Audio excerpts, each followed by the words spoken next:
Polygon's secret deal, sending DraftKings millions to run failed validator. Blockchain data shows the crypto project quietly gave DraftKings preferential treatment while telling the public it was an equal member of the validator community. Sports betting company DraftKings publicly agreed in early 2022 to be a network validator that helped run the Polygon blockchain. On-chain data shows Polygon gave DraftKings millions of MATIC to help its validator turn a massive profit with little precedent. Even though it was being paid, DraftKings failed to maintain its validator's performance and was kicked off the network last month. In early 2022, Polygon Labs announced an important adoption milestone for its tech infrastructure. DraftKings would begin running one of its network validators, marking the first time a major publicly traded firm has taken an active role in blockchain governance. What Polygon neglected to disclose at the time, it was paying the sports betting company millions of valuable MATIC tokens to do it. 20 months later, Polygon has sunk those millions into a validator that's gone kaput. CoinDesk reviewed dozens of on-chain records relating to Polygon's validator program to make sense of the company's previously unreported financial setup and interviewed former employees and validator operators familiar with Polygon's staking ecosystem. On-chain data reveals that DraftKings received millions of dollars in crypto directly from Polygon at the start of their strategic blockchain agreement in October 2021. DraftKings then earned millions more through a special staking relationship that few of Polygon Network's other validators enjoyed. Neither company disclosed these financial ties. It's not unheard of for Web3 companies to pay mainstream brands to take part in their crypto ecosystems, be it through marketing partnerships or tech setups. But they balk at publicly discussing the treasure they spend to build this image of mainstream adoption. The on-chain data showing Polygon's special treatment of DraftKings provides a rare window into such an arrangement. Representatives for Polygon and DraftKings declined to discuss the financing of the validator deal, citing confidentiality agreements. DraftKings was not an equal community member among Polygon Network's 100 validators, as one Polygon executive called it. Blockchain data show it received outsized compensation to take an active role in blockchain governance, and then didn't hold up its end of the bargain. DraftKings Polygon Validator. Being a validator on Polygon's network comes with responsibilities. By design, only 100-odd entities, corporations, staking services, crypto exchanges, and others may lend their computing power to the network at once. They do the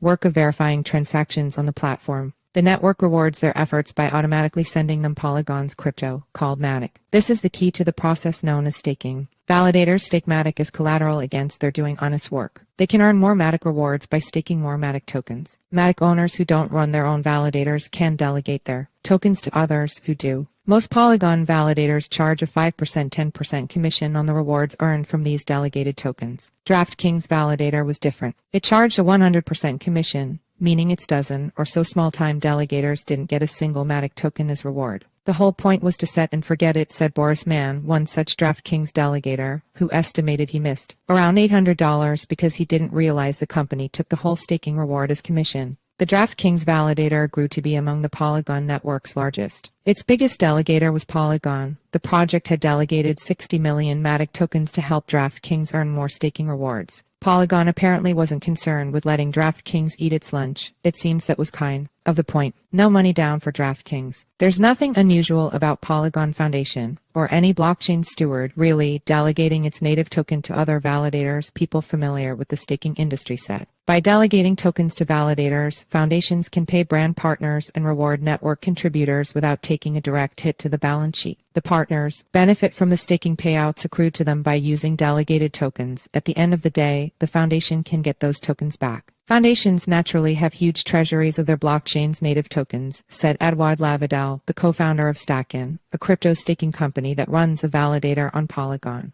They need to stake these and diversify the stake while caring about performance and decentralization. But the size of the stake Polygon delegated to DraftKings, combined with the arrangement for DraftKings to take 100% of rewards, is highly unusual. On November 14, a month after DraftKings Validator was removed from the network, a single Polygon Foundation-controlled wallet wielded nearly 13% of all MATIC being staked to the network. This wallet had spread 454 million tokens across 26 validators. Just over 50% of these tokens were with validators charging no commission, meaning Polygon got all the rewards. Most of the rest was with validators taking up to 10%. Just one validator staked capital with Polygon's MATIC charge 100%, and its delegated stake was a fraction the size of what DraftKings was. This chart shows how DraftKings Validator benefited from MATIC tokens delegated by Polygon. It took a 100% commission on an unusually large tranche. Sharp IC Spencer Begg/CoinDesk. For most of the last year, DraftKings Validator was staking 65.5 million MATIC tokens, 91% of which had been delegated to it by Polygon. Most of the rest was DraftKings' own MATIC.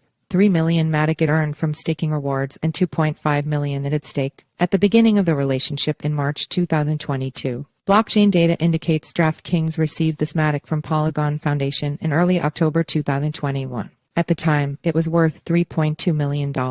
Within weeks, the duo announced DraftKings would host a Polygon-based NFT marketplace. DraftKings also opened the door to running a validator. When it did so 5 months later, DraftKings told its investors it would stake digital assets it holds in its treasury to earn rewards on the Polygon network. It did not say it had received those tokens from Polygon, nor did Polygon say it had sent any special relationship. Polygon's undisclosed allocation to DraftKings and its validators' near-complete reliance on Polygon undercut the blockchain company's own characterizations about the validator being like all the others. DraftKings will take its place among existing validators as an equal community member, solidifying our desire to achieve a decentralized, community-run consensus network, Sandeep Nailwal, co-founder of Polygon, said in a press release on March 7, 2022. The statement made no mention of Polygon's strategy to delegate millions of tokens to DraftKings. At that time, it had already earmarked 10 million MATIC for the validator. By the end of the relationship, that total had grown to 60 million MATIC. From November 2022 until the validator's demise in mid-October 2023, DraftKings withdrew a total of 3.2 million MATIC, worth just over $2 million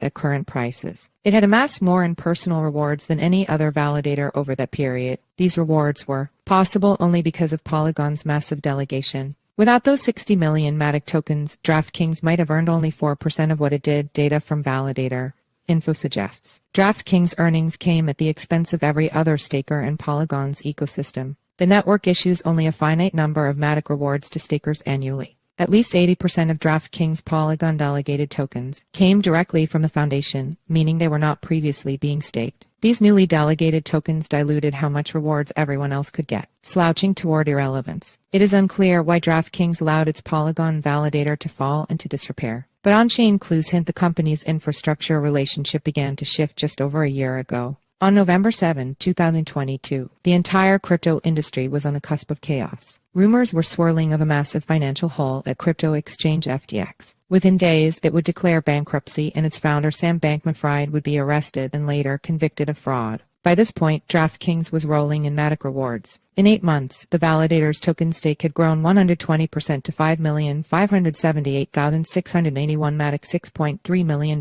at the time. No other Polygon validator had earned that much for itself over the time. Then again, none of the other validators had been charging 100% commission on so many tokens delegated from Polygon. DraftKings had been methodically staking its new MATIC rewards almost every day in order to compound the returns, according to data site Validator info. It did so one final time on November 7, 2022. From then on, DraftKings has only opted to withdraw rewards. DraftKings Validator kept on going for nearly a year until this September, when it began underperforming in its core job of checking the chain. It received a first strike, then a second. In early October, it got a final notice. The self-policing network would soon boot DraftKings for failing to meet its requirements. Polygon's separate NFT deal with DraftKings remains active. On October 19, Polygon kicked DraftKings out of the Validator program and reassigned its slot to the crypto exchange a bit. On November 9, it moved its 60 million delegated MATIC tokens from DraftKings' defunct Validator to a different one with zero fees. We are working with a third-party provider to have our Validator node reinstated on the Polygon network, adhering to standard procedures that all Polygon validators must follow. This will not impact our customers, a DraftKings employee close to the deal said.